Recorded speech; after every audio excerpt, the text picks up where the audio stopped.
Good morning. It's Friday morning. How many people are awake?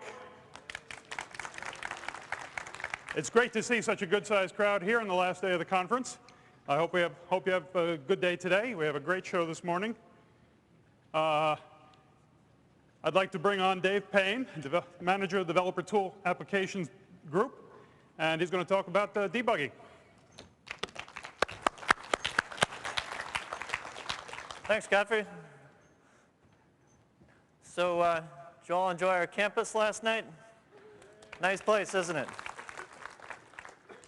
All right, so a lot to cover this morning. Let's go ahead and get started. What we're going to cover today is an overview of debugging on Mac OS X in general. And there's a variety of ways to go about it. We have two integrated development environments at this point, Project Builder and Code Warrior. So we'll be taking a look at debugging with both of those. First off, we'll dive into Project Builder, take a look at some more detailed stuff than I did in my sessions on Wednesday. Then we'll take a look at some advanced debugging techniques that really getting down and dirty with GDB, the command line debugger. Then bring MetroWorks on stage to take a look at debugging in Code Warrior Pro 6. So really, which of these that you use depends on what you're building on Mac OS X. There's a lot of different pieces of software that you can build, and how you debug it depends on how you built it. You can't build the same things with the various sets of tools at the moment, so there are different debugging techniques depending on what you're doing. So let's first talk about the overall debugging architecture. Both Apple and MetroWorks have worked together to come up with mechanisms that will work with the system. Both Project Builder and Code Warrior do take advantage of GDB as the common debugging services substrate. GDB handles all the interaction with the core OS and the interaction with your target application. In the case of Project Builder, we talk pretty directly to it on Mac OS X itself. In the case of Code Warrior, Apple and MetroWorks worked together to design a mechanism to allow the Code Warrior IDE to work with debugging just as it always has. Specifically, it's taking advantage of the MetroWorks debugging protocol to go through and talk to a debug nub that we worked on together. The debug nub handles communication to GDB. So the debug nub runs on the Mac OS X machine with GDB and with your target application. Because it's going through the MetroWorks, it's actually a remote debugging protocol. Code Warrior can work on Mac OS 9 or Mac OS X and do debugging of applications there.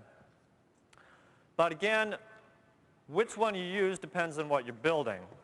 So with Carbon applications, you can build them as either Mach-O or PEF. For all else in the system, Mach-O is the primary binary format for the system. It's the native format. It's what we use for everything. So we've built the OS with that since essentially the dawn of time from the base that we developed it from back at Next. So all of our tools are optimized for that, from the development tools on through the performance tools. So you can get access to the entire system by making Mach-O applications. So all of the BSD APIs are accessible, all of your frameworks, so Cocoa, all of the Carbon frameworks are actually implemented as Mach-O frameworks on the system. You can write all different types of applications as Mach-O.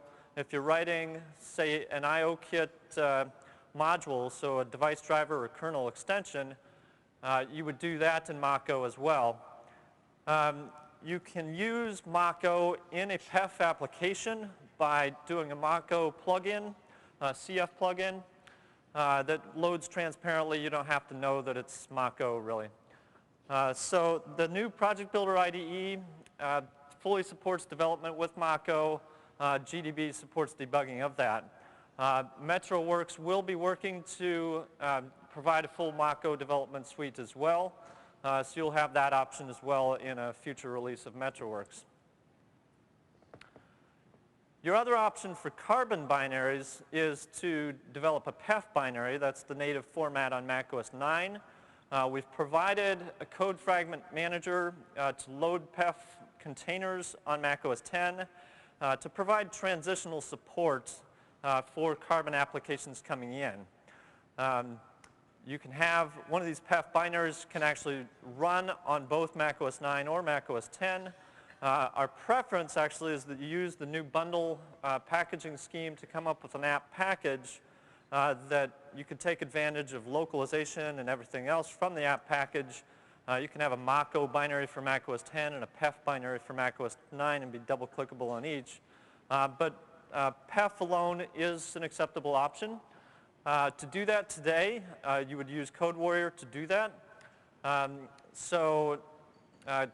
MetroWorks has provided full debugging support for CodeWarrior binaries running on, or Carbon PEF binaries running on macOS 10. So again, MetroWorks is also working to provide Mach-O functionality. And in my project builder session on Wednesday, we also demonstrated kind of a bleeding edge functionality of generating a PEF binary from the project builder IDE as well. So we're trying to move in that direction. The goal is that both environments provide all options and give you as much choice as possible. So with that introduction, I'd like to bring on Rad Hagee, debugging engineer for Project Builder, and he'll take you through some of the Project Builder debugging details. All right. Thanks, Dave. All right. Good morning, everyone. I'll be talking about Project Builder and debugging on macOS 10 and some of the larger issues that you might run into specific to macOS 10. Project Builder has a number of features for debugging, the most obvious of which is a graphical user interface for displaying threads and stacks and such. In addition, we have features for supporting the so-called macOS 10 platform initiatives, mainly Carbon and its use of opaque data types, and the semantics of the macOS 10 dynamic shared library mechanism.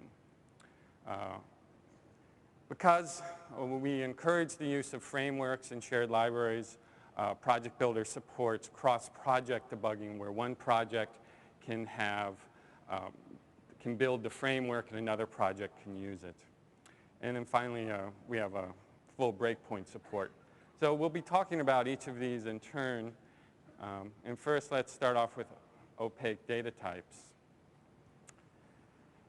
Now, if you looked at Carbon or Core Foundation, you know that many of the data types, all you get is a reference.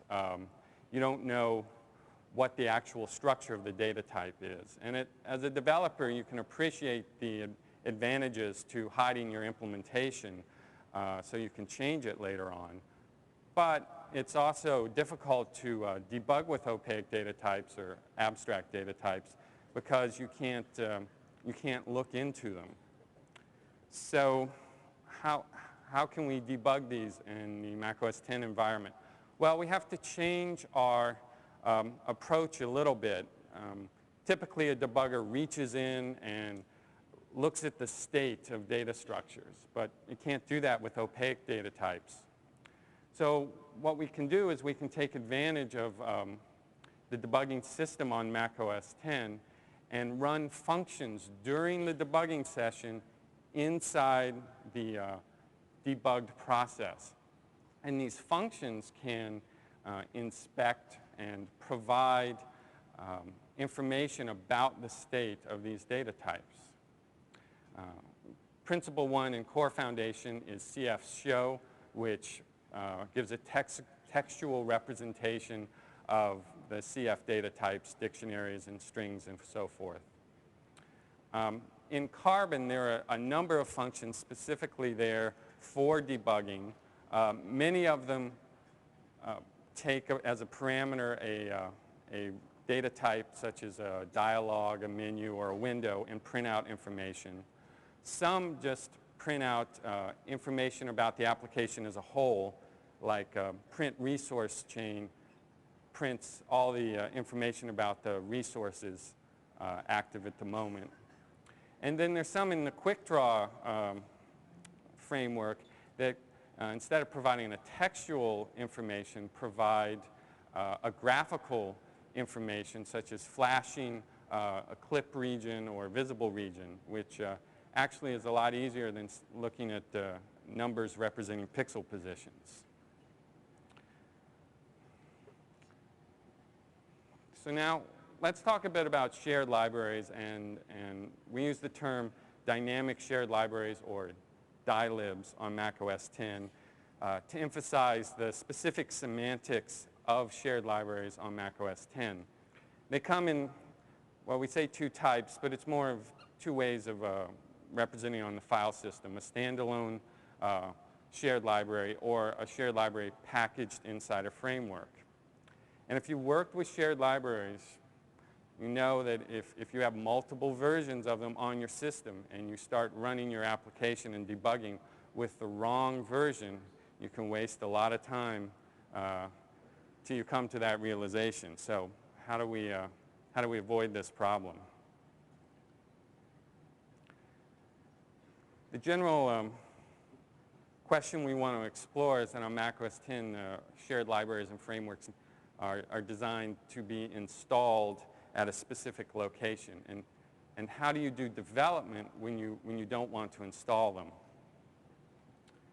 So let's look at the details of how this process works. At build time, when you build your shared library, part of your configuration information you give to the build system in Project Builder is the path where you're going to install the framework or the shared library.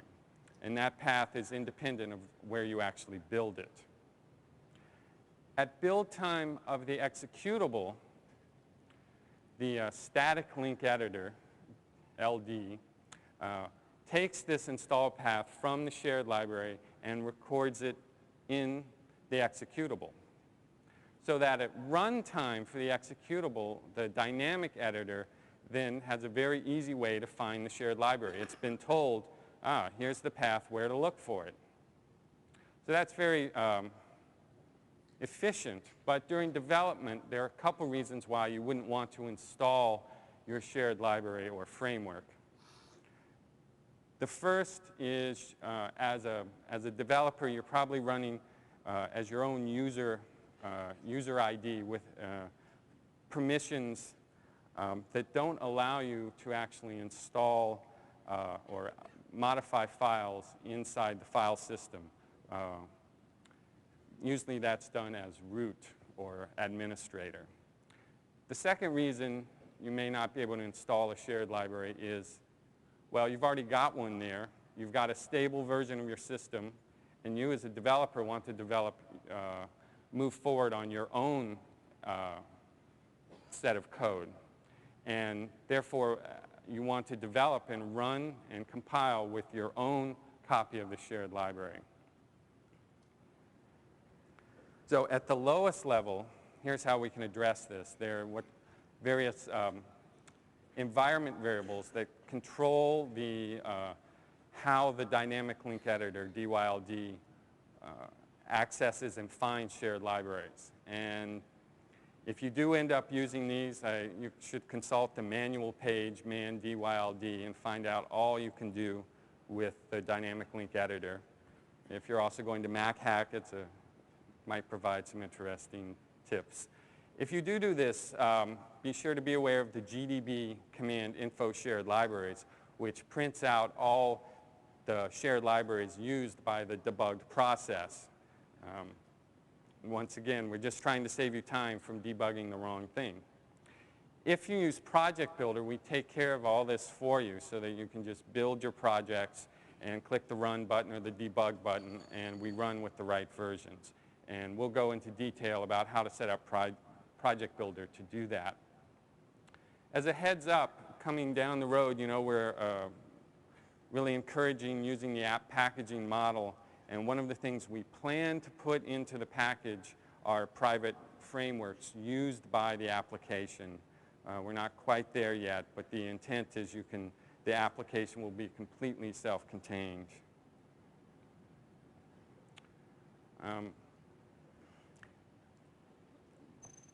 Now that if you put your shared library inside a framework, inside the packaging, it not only do you get the advantages of the framework, being able to put your header files there and so forth, but we also have the ability to put more than one copy of a shared library inside the framework.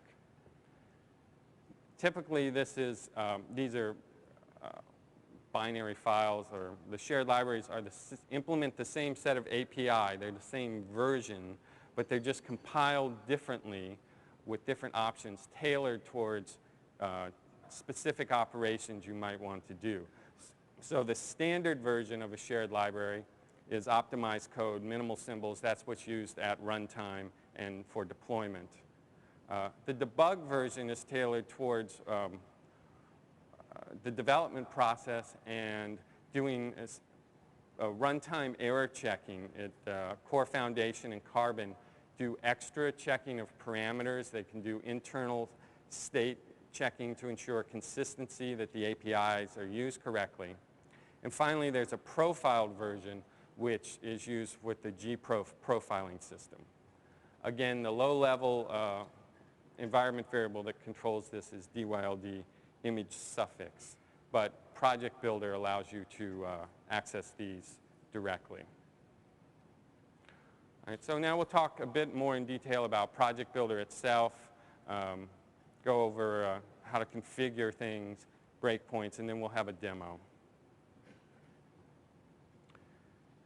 As we've said, Project Builder enables cross-project debugging, and to do that, you need to build your projects, and it's specifically the products of your project, and have them put in a common location so that we can find them at compile time and at runtime.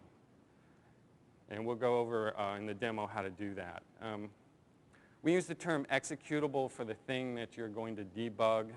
It could be, for right now, it's a binary. It can eventually be Java, or it could be some other kind of program. And you can set various settings on the executable, such as the arguments, essentially the command line arguments, argv and argc, passed to the program at launch. You can also control choosing the debugger and such. Just to go over a few things about breakpoints. Project Builder has, of course, standard breakpoints in files at specific locations. There are also ways to set breakpoints on functions, just via the name of the function, symbolically. And that's useful if you want to break inside a library function, such as Carbon, and see why this function is being called and what the stack backtrace is. We have a summary of all the breakpoints in your project. And the key word is here, they're your breakpoints, and each member of the development team has his or her own set of breakpoints that are stored independently but persistently. So now I'd like to bring up Dave Ewing, who's going to help me with there he is, the demo. Dave works on our Java debugger.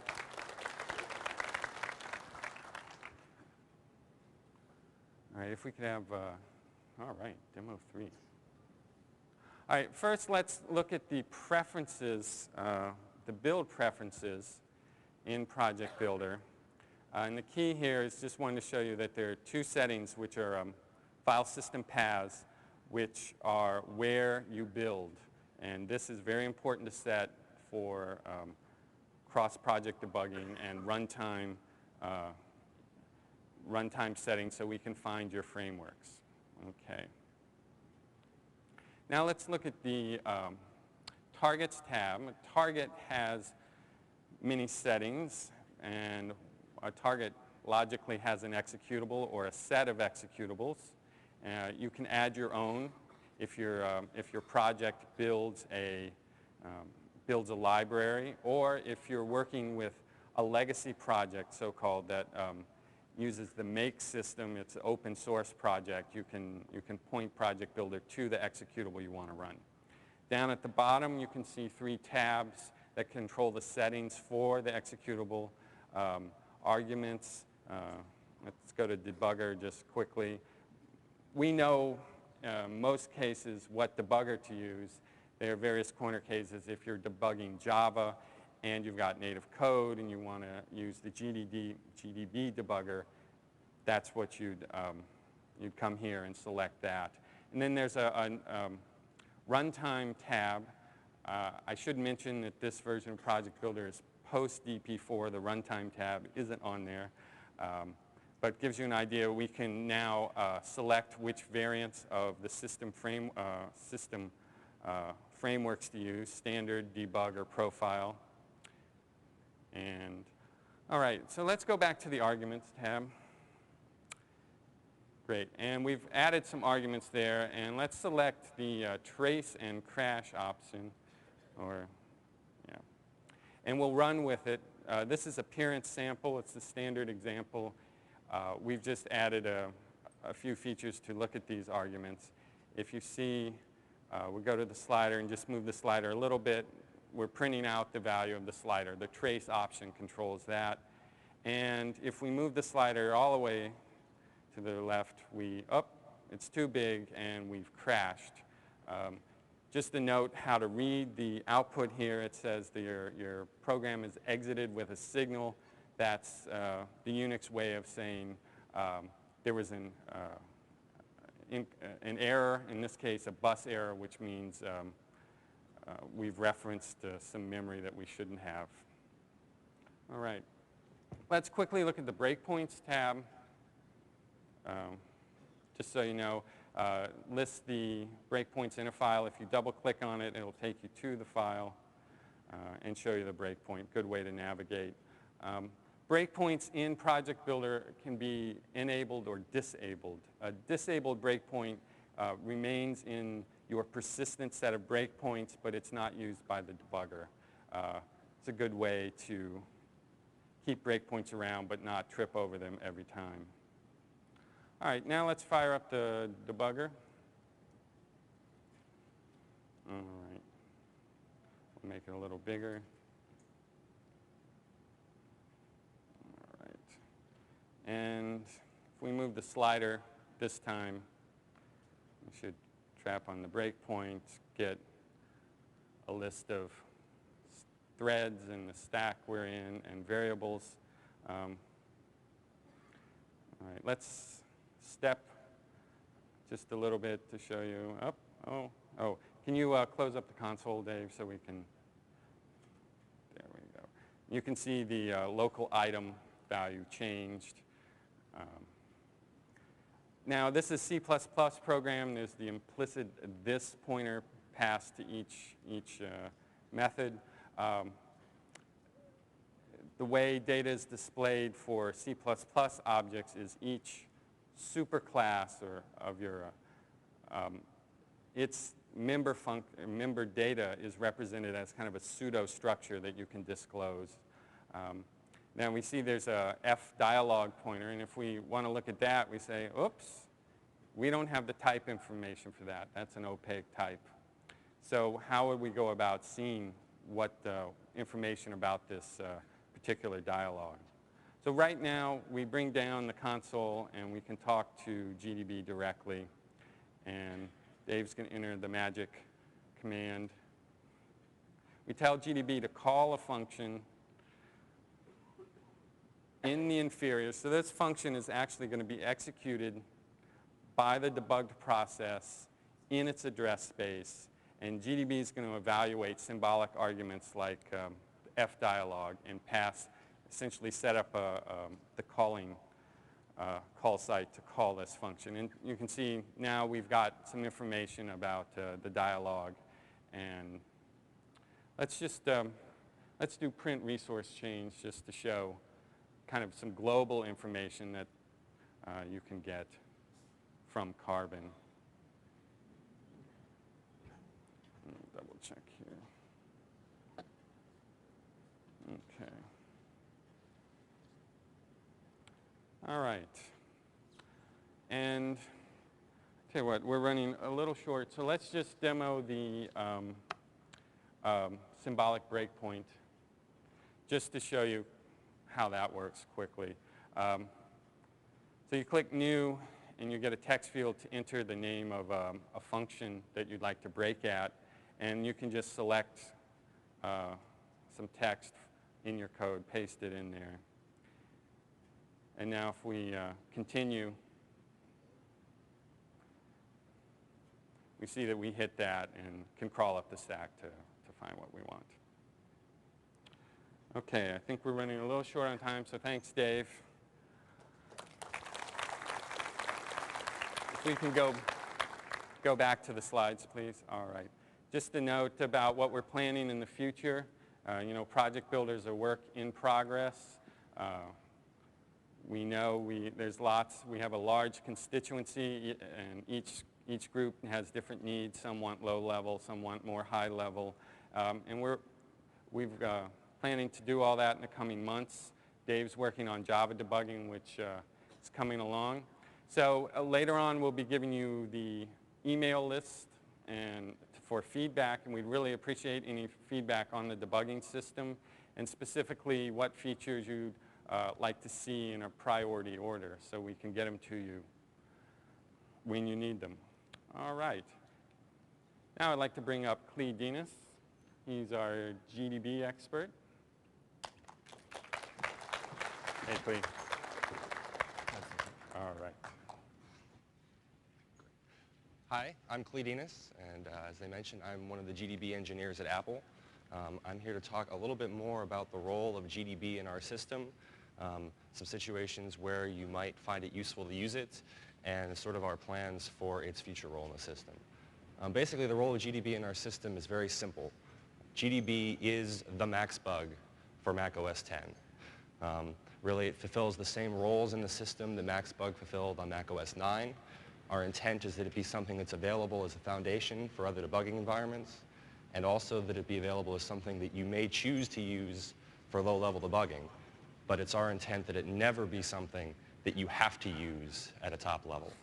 So both Apple and MetroWorks are working very hard to make good, high-level visual debugging interfaces on top of GDB.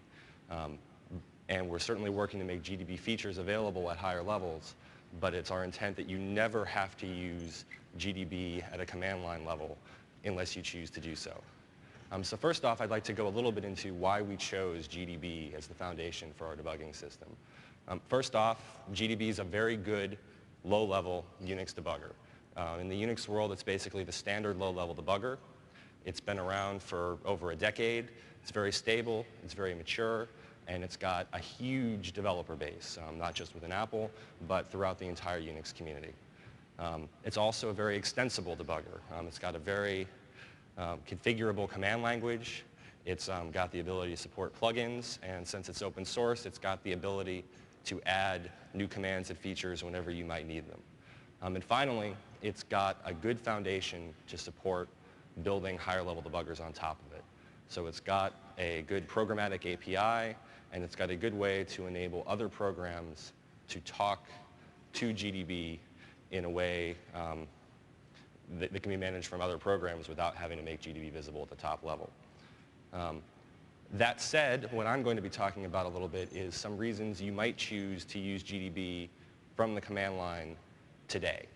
And as I said before, it's our intent to make every one of these features available from a graphical basis such that you don't need to use it from the command line, but we recognize that there's some of you who will need to get some of these features used today. And so I want to show you just very briefly some of the things that you can do with GDB at a command level in the short term. Some of the features we're going to be showing you are the expression evaluator, which basically gives you a C interpreter or a C++ interpreter or an Objective-C interpreter at the command line. Scriptability, which lets you extend GDB to provide various new features. Some more traditional features like conditional breakpoints, adding commands to breakpoints. And finally, I should mention that GDB is what you will be using if you're doing kernel level debugging, because it supports our remote debugging interface. And I'm sure we'll be doing graphical interfaces to that as well. So I'm going to go straight into a demo of this. I'm going to be moving kind of fast. I don't expect that you will want to keep track of every last command that's being typed. This is more just to give you a taste of the sort of things you can do We've got full documentation on the system and the standard locations. I'd recommend that. In particular, I'd recommend there's a one-page PDF reference card that I think can be very helpful. So with that, I will switch to Dave. The first thing I'm going to be showing, and I hope you'll excuse my notes, I want to make sure I stay in sync, is the use of GDB as a max bug equivalent. Can everybody see that? The text, specifically the people in the back? Just wave if you can. All right. So what we're going to do is we're going to fire up GDB, and we're going to attach it to the Finder. Basically the same way you might drop into MaxBug to look at the Finder. I don't know why it's called desktop, but there you have it. And once it's connected, we're going to go ahead and set a breakpoint in open, which is the Unix system call for opening a file. And we're going to go ahead and continue the Finder. And Dave is going to do something to cause it to open a file. And you'll see over in the command window, the Finder has stopped in open. We're going to take a look around, sort of snoop a bit to see where we are, maybe get a backtrace. So you can see we've gone through some chain of C++ calls I wouldn't even dream of understanding. We're going to take a look at our registers, take a look at our list of threads. Basically, any information you might want about the process is there. I'm not going to go through the whole list of commands, but there's a ton of them. You can, more interestingly, give it some expressions to look at. So you might want to, I guess first we'll be looking at the, well, may as well finish. You can give it commands to apply to all commands. So in this case, we've gotten a backtrace of all of the threads. Or you might want to just give it expressions. So you might want to just tell it to print the contents of register 3. And I'll give it to you as an integer, which isn't very useful, so you might tell it to print it in hex, which really still isn't all that useful. What you really want to do is cast it to a char star and take a look at it that way.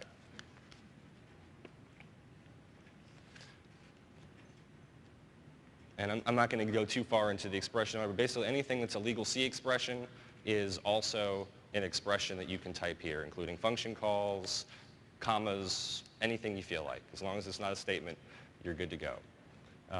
What I'm going to do a little bit more interesting is, let's say I want to see all files that have been opened by this program. So I'm going to set a command on this breakpoint. And what I'm going to do is I'm going to tell it first to not print the breakpoint line every time. Then I'm going to tell it to print the first argument, which I just happen to know is R3 still. And then I'm going to tell it to just go ahead and continue without stopping for me. And now when I continue,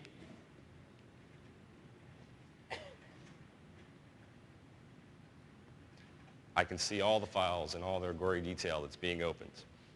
This is interesting also just because it's highly scriptable. So if you need to get output logged or in some other capacity, you can do that. You'll notice a lot of those files are not all that meaningful. They're basically an artifact of our HFS implementation. In this case, what I'd like to do is just focus on the plist, on our property list files. So let's add a condition to the breakpoint that lets us filter out everything that does not end in .plist. So if we're just interested to see which files that end in plist are getting opened, we can actually attach a condition. In this case, we're just going to take R3 and we're going to string compare it with .plist. And if that expression doesn't evaluate true, in this case, if it doesn't end in plist, it's going to just skip that breakpoint entirely. And so now when we continue,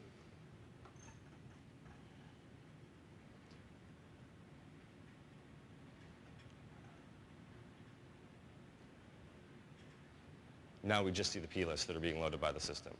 So, thank you. And certainly you can come up with more elaborate examples. I'm sure everybody will have their own things that they might want to do with that. And really what this leads into is how to extend GDB. And so as I mentioned before, GDB has a configuration language. It's used by our system to configure GDB with specific user interface things. But it's also something that you can use on your own to extend GDB. So what I'm going to be showing is basically a small profiling library that basically I had to add to GDB one night about 3 in the morning. I was desperate to figure out a profiling problem, desperate to get something to speed up, and I just really needed to know how long individual source lines of my program were taking to execute. So I genned up a little tiny program. You'll notice most of that's documentation that defines 2 commands. One is mark, which sets a stopwatch for CPU time, and the other is cur, which tells you how much CPU time you've used since the last time you typed mark. Basically, it just calls the getRUsage function in the system to tell you how much CPU time has been used. And so what we're going to take a look at a small program that I rigged up that's just basically allocates 64 meg of memory and zeros it 2 different ways. One way is the slow way, the other way is the fast way. And it's not a very interesting program, but when we take a look at it, he's just going to load the profiling library. So if we take a look at main, one more, you'll see it makes a big buffer, zeros it the fast way, if you can list that.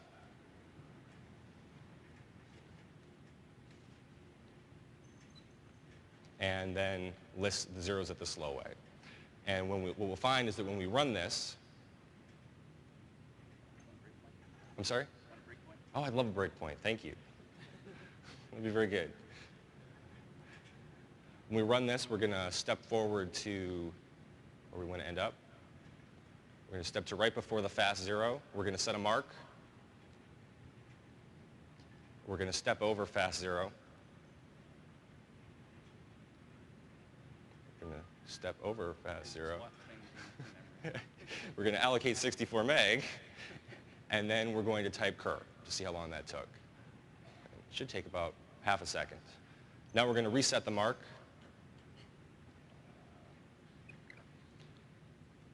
We're going to step over the next line. And this one, I'm guessing, will take about 2 seconds. So, you can just step right through your program, see how long each individual function is taking, real visual way of finding the bottlenecks. And what's interesting about this isn't so much its use as a profiling tool, although it really saved my butt one Sunday night. It's something that you're able to rig up with very little effort just by adding a few commands to GDB. And I'm sure many of you will find interesting ways to expand GDB in ways appropriate to what you're working on. One thing that surprised me just before we were putting DP4 out was one of our support engineers sent us email saying, hey, I really missed all those MaxBugs commands. So I rigged up a quick MaxBug compatibility library. Yeah. And so, I gave it a try, and I tried actually most of the MaxBugs commands that I knew, and discovered actually a good number of them work. And again, it's not so much the commands as the fact that you can add these things pretty much however you might like. So with that, I will turn the stage back over to Dave, and I thank you very much. Thanks.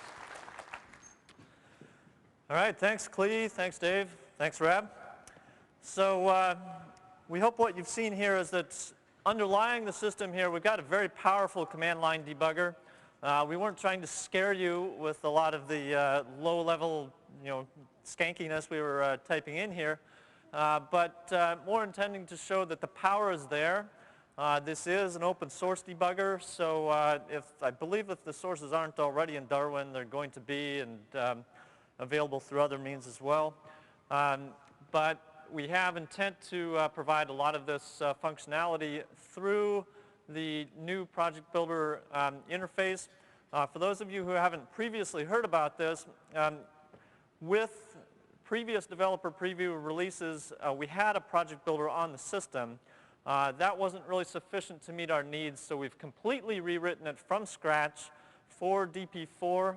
What you're seeing here in DP4 is the first release that we've done of this. I think that given that that's a first release, we've shown quite incredible progress over the past year and a half that we've been developing that, and I have strong confidence in the team that we'll be able to get a lot more features in very quickly at the GUI levels to bring a lot of this underlying power out. So Again, as I said in my earlier sessions, we'd really like to deliver on our commitment to great development tools, and I think we're well on the way to doing so. There's reams of features that we could bring out in the debugger, and we'd like to know what's top priority for you. I expect to get some conflicting demands, and so I really want to hear sort of what's the biggest things for the most people. So various ways that you can give us feedback on this.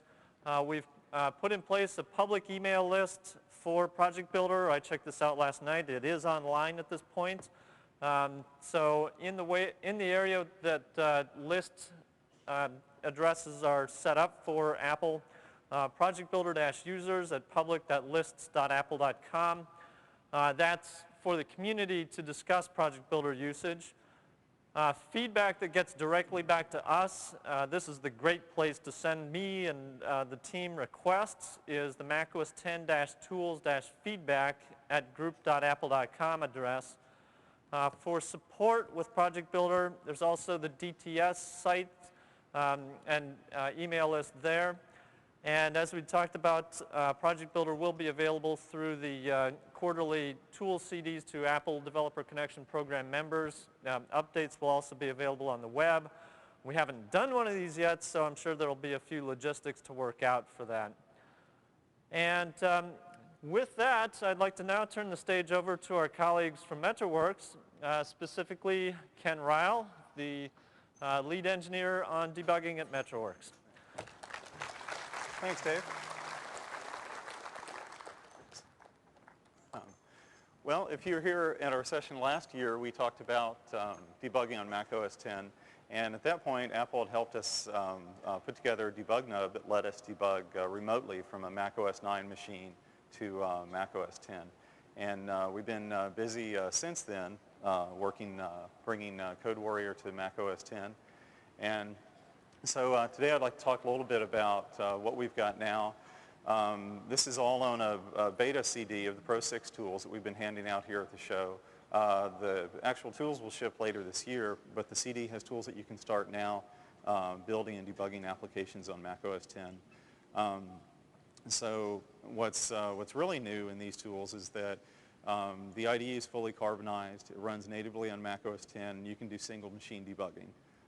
So you can take all of the Carbon PEF apps that you've been running on 9, carbonize them, and use the same debugger on 10 that you've been debugging on 9. We've also done a lot more work in two-machine debugging for this release. Before we did 9 to 9 debugging, and we also did debugging from 9 to 10, but we fleshed that out now so you can really do four-way debugging from macOS 9 to macOS 9, from 9 to 10, from 10 to 9, and also from 10 to 10. So you'll have a lot of options based on what your host and target platforms are. And as Dave talked about, the MetroWorks tools right now build Carbon PEF applications for macOS 10. Our Mako tools are in development, and you'll see those in later releases. Right now, these are designed to transition your Carbon PEF apps that you've been building on 9 and bring them to 10 and let you debug them the same way. So with that, I'll go to a demo and show you what you can do with the tools that are on the Pro 6 CD. The first thing I'm going to do is start Debug Nub. Debug Nub is the piece of debugging technology that Dave and Clee and his team collaborated on with MetroWorks to provide a link between the CodeWarrior debug protocols and GDB. With the tools on the CD, you have to start Debug Nub manually, but if you'll be sure and sign up to the beta program in future releases, we'll do this for you automatically, so you'll have the same seamless debugging experience you have on 9. So now I'll start the IDE and open up a power plant sample. Now, if any of you have tried to use the two-machine debugger that we shipped with the 5.3 tools, I'll show you a couple differences when doing remote debugging. The user interface for setting up remote debugging could be kind of complicated with those tools and wasn't very straightforward. So we've done a lot of work on that. Now you can create a whole set of address book style remote connection preferences where you can name specific remote connections, pick the debugger you're going to use, and then enter the specific IP address for them. So after you create a connection type in the remote connections panel, you can go to your project's target settings and tell it specifically, you can enable remote debugging and tell it specifically which connection type you're going to work with. Also specify the remote download path, which if you're debugging on Mac OS X needs to be a Unix style path. And also tell the debugger to launch a remote host application if you're remote debugging a shared library. But for this demo, I'm going to show single machine debugging, so I'll leave that turned off. And go to the power plant sample. And ask it to debug. So what it's doing now is launching your Carbon PEF app and stopping at the first breakpoint.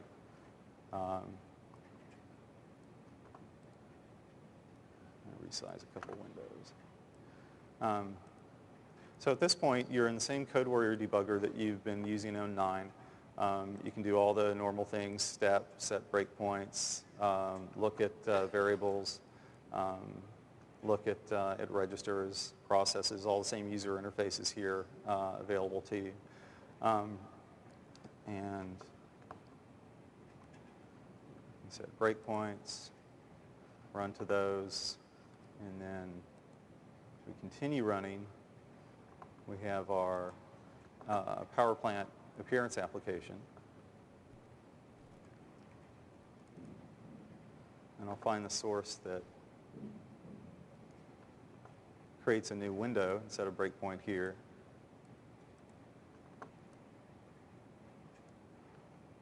And then we stop at that breakpoint. So as you can see here, I'm not going to try and demo all the debugger features in CodeWarrior because you're probably familiar with them. Really, our news here is just that all those same features are available natively on Mac OS X for single machine debugging.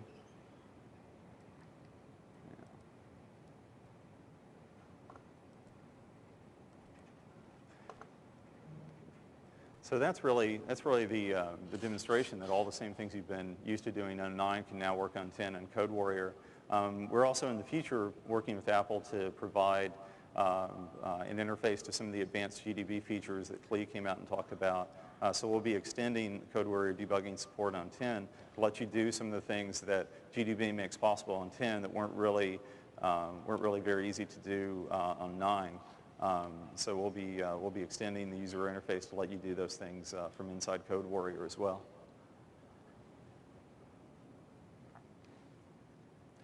Well, that's it for the CodeWarrior demo. Again, all of the tools I showed you here are available on the Pro 6 Beta CD, and that's been available to people we've been at our sessions. We've been handing those out at the show. And again, please get in the beta program because we'll have new releases over the summer that add additional debugging support for Mac OS X and just sort of polish up the Pro 6 tools. And be sure and also send your feedback to the our website, and send that to us through the beta program. And now here's Godfrey again. Big hand for Ken. Thank you very much, Ken. Okay, so this is just a slide giving you some contact. I repeat the developer tools group email address, so you can contact us with feedback and your ideas. You can always contact me as the technology manager for development tools at Apple, and Ken Ryall, the core debugger engineering lead at MetroWorks. And with that, we have one more session in the tools track right immediately after this one in Hall C. We have a feedback forum for the Apple developer tools. Hope to see a good number of you there. Okay, with that, we can bring the house lights up and start Q&A. Can I ask our presenters to come up on stage?